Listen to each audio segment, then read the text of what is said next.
So let's talk about what Ron and Casey DeSantis have been up to this week in the state of Florida. And by what they've been up to, I mean the governor using his office to send a cease and desist letter to a local newspaper. Oh yes, you heard that correctly.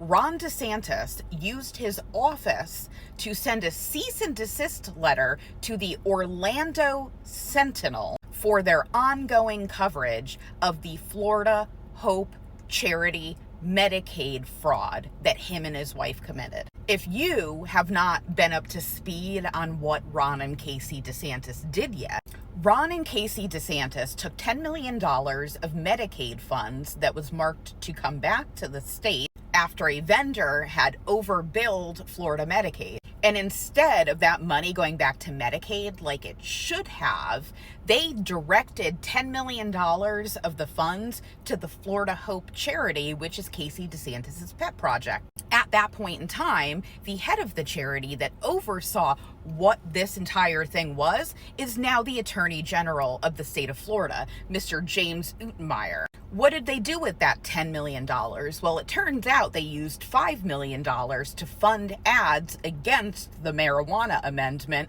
that was on the constitutional ballot this last November. The other $5 million went to fight the abortion amendment, which would have codified women's right to an abortion in the state of Florida. Instead, we are stuck with a draconian 6-week abortion ban. So because of their ongoing detailed reporting, because the Orlando Sentinel has had some of the best reporting on this entire story, the governor is now trying to suppress the First Amendment of the Orlando Sentinel and the journalist that has been covering this by sending him a cease and desist letter, which he responded, he will not cease nor desist. But this is what Ron DeSantis is really busy doing here in the state of Florida, while also simultaneously reminding people they can mow over protesters with fucking their cars. Florida ain't free, bitch.